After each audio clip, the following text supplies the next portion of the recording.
So here we have the BMW 335 Touring X-Drive M Sport Automatic on a 17 plate.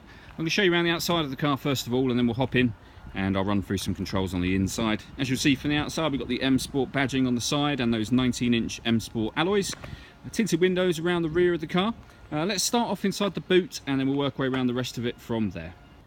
Just briefly before we open up the tailgate, I wanted to highlight the rear parking sensors on this car and those twin exhaust pipes. The tailgate on this car is electric, can be opened off of the key just by pushing that button. And then as we approach the boot, you'll see we've got masses of boot space, and those three rear seats fold down in three individual sections. Okay, so we're just going to work our way back round to the front of the car now, and then I'll hop in and run through some controls. But now that we've done a full circle of the car, you can see it's in fantastic condition the whole way round. Just before I jump in the car, I think it's well worth seeing the interior from this exterior point of view. As you can see, you've got full leather seats. There really is a lot to run through on the dashboard, so let's hop in and we'll do that now. Okay, we're going to start with the dials. On the left hand side we've got the fuel gauge, immediately followed by the speedometer, then the rev counter, and then the oil temperature gauge. In the middle you see we've got a trip computer. The total miles are displayed there and they are 2,640.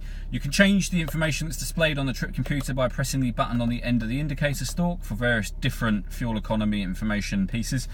If we back out to the steering wheel, on the left hand side we've got both cruise control and speed limiter, and on the right hand side stereo controls as well as voice activation for the phone. So once you pair up a phone, press that button, ask it to dial someone in your contacts list and it will do that for you. Although this car is an automatic, you can put it in a sort of sequential manual mode, and you can either change gear using the main lever, which I'll show you in a moment, or these paddles, so down a gear and then up a gear on the opposite side of the steering wheel. Over into the centre of the car here, so this car's got BMW's professional nav, which means it's got this extra wide screen. You can see it moving between options on the menu. All of that is done using what BMW call the iDrive system, which is here. So twisting this will take us through the various options. We can then select things. We can move it over to the left, to the right, up or down to select various different options. And then we've got the main menu options here. So menu is where we are at this moment in time.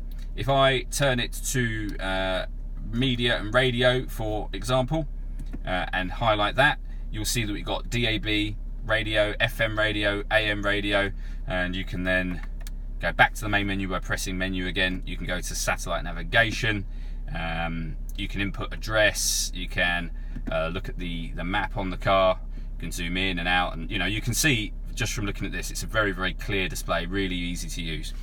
Working our way down, we've got the CD player, followed by the climate control. So we'll turn it on first of all by turning on the fans.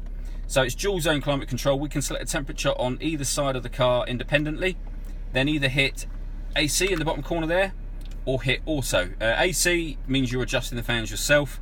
Auto means that it takes over the fan control to maintain that temperature there for you. This car has also got heated driver and passenger seats as well. We then have the fully automatic gearbox. The manual mode is to the left of this gearbox, so you just shift it across and you can go up a gear, down a gear, or use the paddles on the steering wheel. And to the right of the gearbox we've got a few buttons here, so we can turn off the traction control, we can change the driver setup of the car, so at the moment it will be in comfort, we can put it in sport or eco pro, and then we can turn on or off the parking sensors as we see fit. When you put the car into reverse, the parking sensors will come on automatically, but this car has one extra feature, and that is that it has a reversing camera, which you can see just there.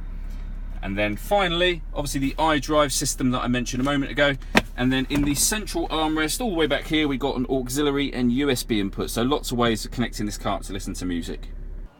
All that leaves me to say is thank you for taking the time to watch this video. If you'd like to come and see the car in person and have a test drive, feel free to give any of our MJA sites a call. We'd love to hear from you soon.